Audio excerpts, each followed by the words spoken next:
Be very careful, because this is not the kind of woman most people talk about. She doesn't scream. She doesn't fight. She doesn't throw things or raise her voice. She is much more dangerous than that. Her power is subtle, invisible, silent, but devastating. She hides behind smiles, charming words, and perfectly calculated behaviors. She doesn't destroy by attacking. She destroys by seducing, manipulating, and making you doubt your own reality. Carl Jung spent his entire life studying the darkest parts of the human psyche, and among all the patterns, shadows, and archetypes he uncovered, there's one type of woman that, according to his work, holds the most destructive potential, not only for men, but for anyone who gets too close to her unconscious trap. And no, it's not about appearance. It's not about beauty, age, or status. It's about something much deeper, much darker. A psychological pattern so subtle that most men only realize what's happening when it's already too late. In this video, you'll understand exactly why Jung warned us about her. You'll learn how to recognize this type, how her unconscious patterns operate, and why falling for her can lead to psychological damage, emotional collapse, and complete disconnection from yourself.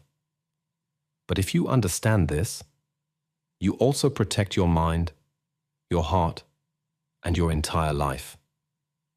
The illusion of innocence, how the most dangerous woman operates. She doesn't walk into your life like a warning. Quite the opposite. The most dangerous kind of woman, the one Carl Jung indirectly warned us about through his studies of the shadow, the anima, and the unconscious feminine, often appears wrapped in the perfect illusion of innocence. She is the embodiment of what seems safe, gentle, or harmless at first glance. Her presence doesn't trigger your defenses. It disarms them.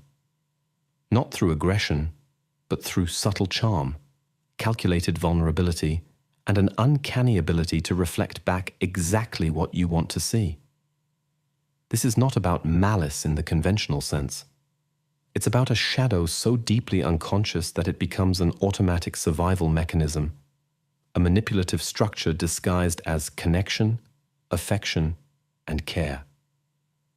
Jung understood that the human psyche is composed of both light and darkness, both conscious behavior and unconscious programming. And when the unconscious dominates, especially in the feminine psyche, it creates archetypal distortions capable of causing massive psychological damage. This kind of woman isn't dangerous because she's bad. She's dangerous because she's disconnected from her own shadow. Her suppressed wounds, unresolved traumas, and hidden insecurities don't just stay buried inside her. They become weapons she unconsciously uses against others. The more she denies her own inner chaos, the more that chaos leaks into her relationships, camouflaged as neediness, perfectionism, control, seduction, or victimhood. At first, you feel drawn to her.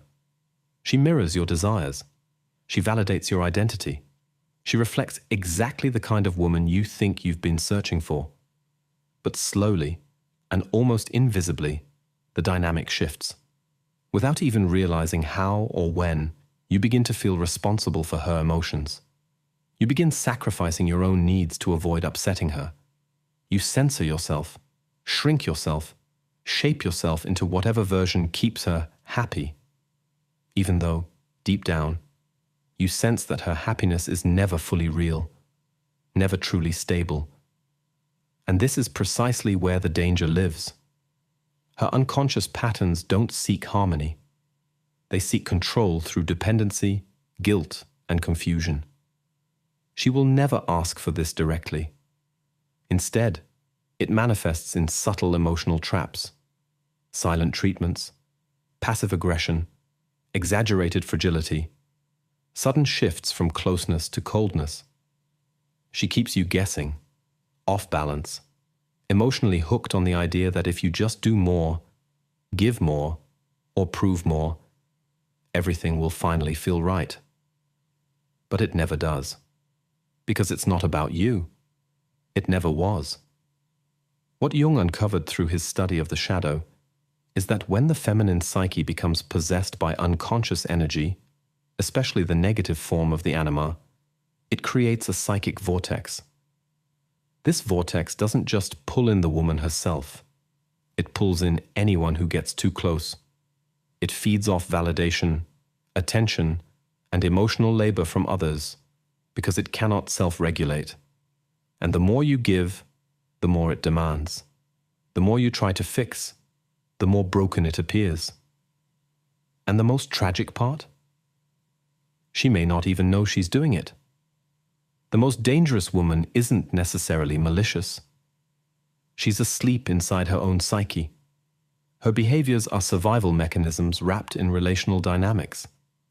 But the impact is the same: confusion, depletion, self-abandonment, and in the worst cases, psychological collapse in those who stay entangled long enough. Understanding this is not about judgment. It's about protection. Recognizing the patterns Jung described isn't about blaming women. It's about realizing that the unconscious, when left unchecked, in men or women, becomes a destructive force disguised as love, connection, or intimacy. And the only antidote to this is awareness. Radical, brutal awareness. The ability to see the illusion for what it is, not what you wish it would be. Because the truth is harsh, but liberating. Not every connection is meant to be healed. Some are meant to be escaped. The psychological trap. Why you don't realize until it's too late.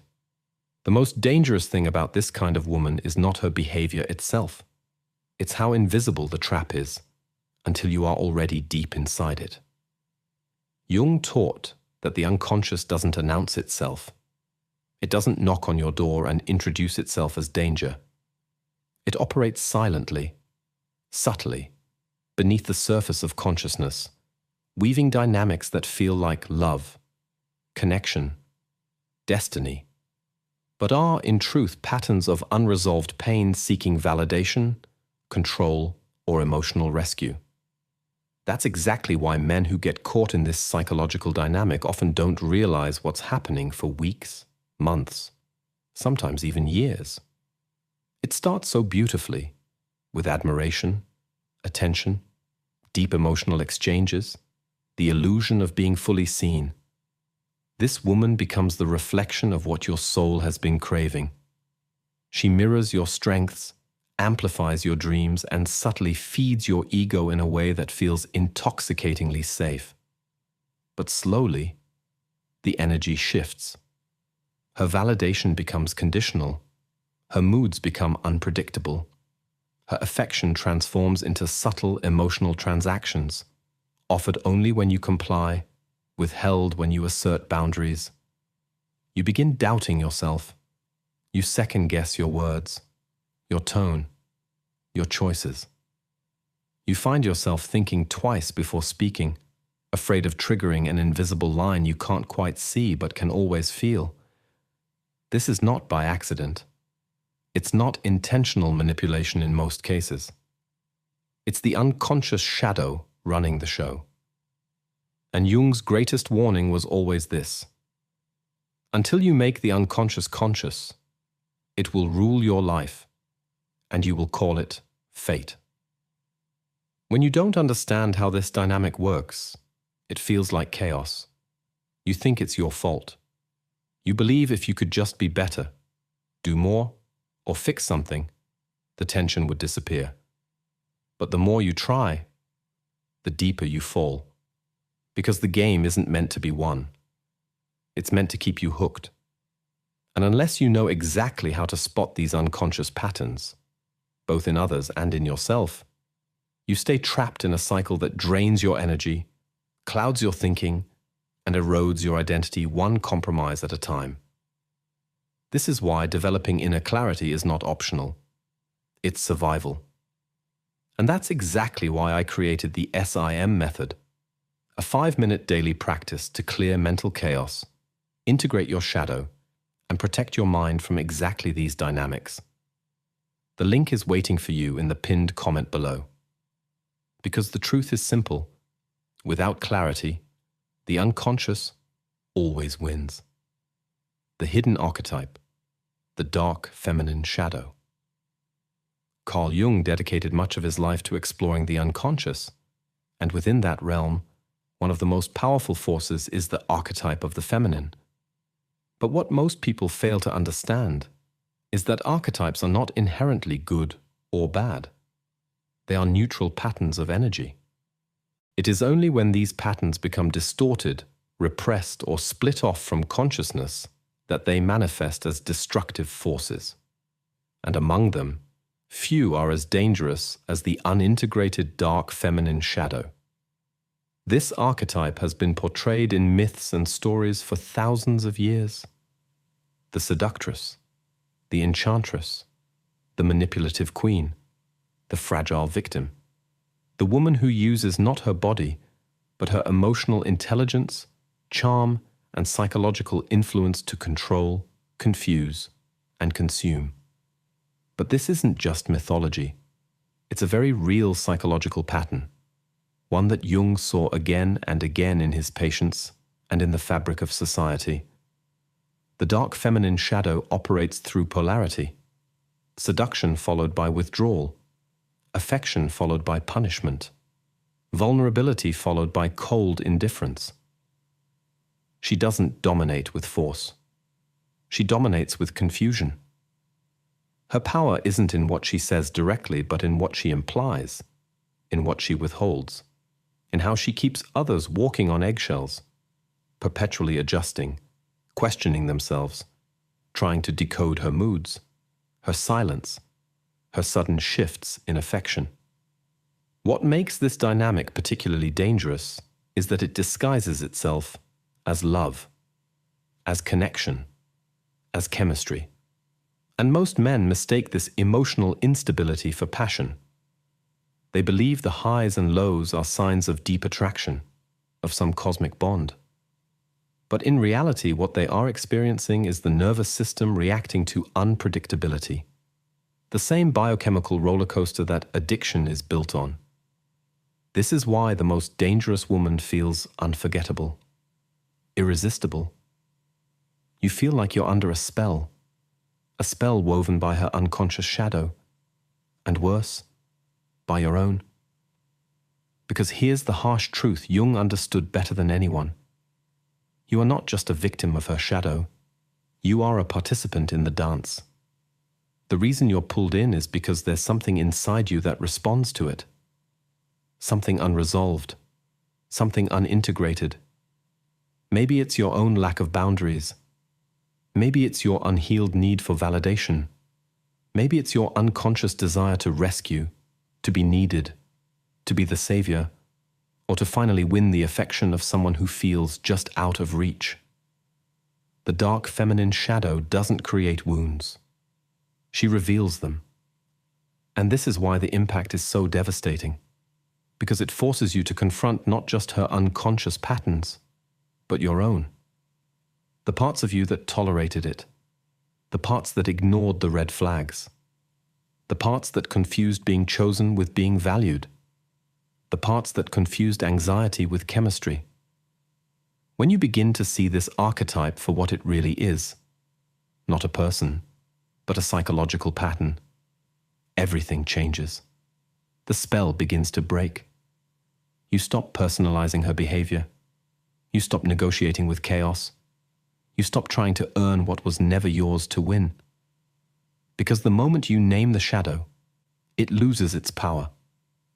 But until you do, it runs the show. Invisibly, relentlessly, silently destroying your sense of self while convincing you it's all for love. The cost of ignoring the signs. There is always a price for ignoring what your intuition tried to tell you from the beginning. A price for dismissing the tension you felt in your body. For justifying the moments that didn't sit right. For explaining away the inconsistencies, the shifts, the subtle manipulations that at first felt like nothing, but over time became everything. Carl Jung's work made one thing brutally clear. The unconscious never stays silent forever. Whatever you refuse to face externally will eventually manifest internally as confusion, exhaustion, anxiety, emotional burnout, or even a total collapse of your identity. This is exactly what happens when you stay too long in the gravitational pull of the wrong woman. The woman whose shadow isn't just operating within her, but has quietly taken over the entire dynamic between you. At first, the cost seems small. You start compromising on little things. You avoid certain topics. You accept small acts of disrespect. You tell yourself, it's fine. It's normal. Every relationship has challenges. You gaslight yourself into believing that your discomfort is your fault. That maybe you're too sensitive, too demanding, overreacting. But the longer you stay, the more you shrink. The more you abandon yourself. You stop expressing your needs. You stop setting boundaries. You stop listening to your gut. Your energy shifts from living, creating, and growing to managing her emotions, walking on eggshells, calculating how to avoid the next silent punishment, the next withdrawal, the next emotional storm disguised as love. And here's the terrifying part Jung understood so well. The longer you ignore the signs, the more the unconscious takes over. Not just hers, but yours. You lose clarity. You lose your ability to distinguish between what's real and what's manipulation. You lose the thread of who you are. You wake up one day feeling like a stranger in your own life, wondering how you got here, how you became this version of yourself, and why you feel so empty, so confused, so disconnected from the person you used to be. Because the truth is, when you ignore the signs, the price is always the same. Your peace, your power, your sense of self. This is why some men, after entangling with this kind of dynamic, struggle for years to rebuild themselves. The recovery isn't just about letting go of the woman, it's about untangling the web inside their own psyche. A web of self-abandonment, guilt, emotional dependency, and the haunting question, how did I let it go this far? But here's the other side of the truth. The moment you decide to see, really see, everything begins to change. When you stop negotiating with red flags, when you stop justifying what you know is wrong, when you choose clarity over chaos, when you choose self-respect over the illusion of love, the cost of ignoring the signs is high, but the reward of finally opening your eyes is freedom. How she hijacks your mind without you noticing. One of the most disturbing realizations a man has when he finally steps back from this type of dynamic is understanding just how deeply his mind was hijacked and how slowly it happened, almost without notice. It never starts with obvious manipulation. It starts with validation, with being seen, with being chosen. It starts with the illusion that you've found someone who truly gets you, mirrors you, elevates you. This is not accidental. This is how the unconscious feminine shadow operates, not through direct force, but through psychological inversion. It doesn't tell you what to think. It makes you question whether your thoughts are even valid. It doesn't force you to do anything. It makes you feel like you should, like it's your job to manage her mood, fix her emotional instability, carry her chaos as if it were your responsibility. The most dangerous part is how it happens in micro moments. A sigh, a shift in tone, a delayed reply, a sudden withdrawal of affection. Each one seems insignificant, easy to dismiss, but collectively they become a system of psychological conditioning. You learn that being yourself has consequences, that asserting a boundary triggers coldness, that saying no leads to distance, that honesty comes with punishment. So you adapt, Not all at once, but slowly. You recalibrate your tone. You soften your words. You second-guess your reactions. You smile when you don't feel like smiling. You agree when you don't mean it. Not because you're weak, but because your nervous system has been trained to associate her approval with safety and her disapproval with emotional danger. Jung understood this deeply. He saw that when the unconscious takes over, relationships no longer serve growth, connection, or truth. They become power exchanges built on projection, control, and dependency. But it feels like love. It feels like intensity. It feels like a spiritual bond. And that's why it's so hard to leave. Because leaving doesn't just feel like losing her. It feels like losing a part of yourself. The part of you that was mirrored in her validation. But the mirror was never real. It was a reflection of your own unmet needs, leveraged, twisted, and woven into a dynamic where your very identity became the collateral. And this is the brutal truth. The longer you stay, the harder it becomes to remember who you were before her. The path back to yourself. There is a moment, a breaking point, when the pain of staying finally becomes greater than the fear of leaving. It doesn't come in a dramatic explosion. Often it comes quietly. A moment of silence where you suddenly hear yourself think clearly for the first time in months or years. A moment when you realize that no matter how much you twist yourself to fit, it will never be enough, because the problem was never you. It was the dynamic, the pattern, the shadow. This is the moment Jung described as the beginning of individuation. The process of reclaiming the parts of yourself that were lost, exiled, or abandoned, not because someone stole them, but because you gave them away, unknowingly, in exchange for the illusion of love. The path back is not easy. You will grieve, not just the woman, but the version of yourself that believed if you just did enough, you could fix what was never yours to fix. You will face your own shadow, the parts of you that allowed this, the need for validation, the fear of rejection, the addiction to intensity, the fantasy that love should feel like survival. But step by step, the fog lifts. You start noticing how much energy you wasted managing chaos that was never yours, how much mental bandwidth was stolen by emotional games disguised as connection, how much of your own intuition you silenced in order to keep the peace. And then something incredible happens. You remember.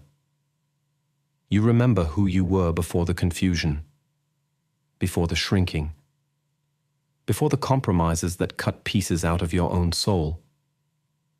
You reconnect with the version of yourself that doesn't negotiate with disrespect, that doesn't abandon himself to be chosen, that doesn't confuse anxiety with chemistry or chaos with love.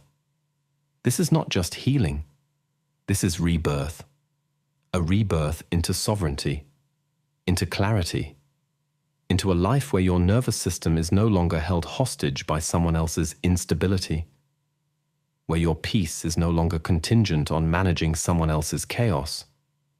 And when you finally reclaim this version of yourself, the very patterns that once had power over you collapse.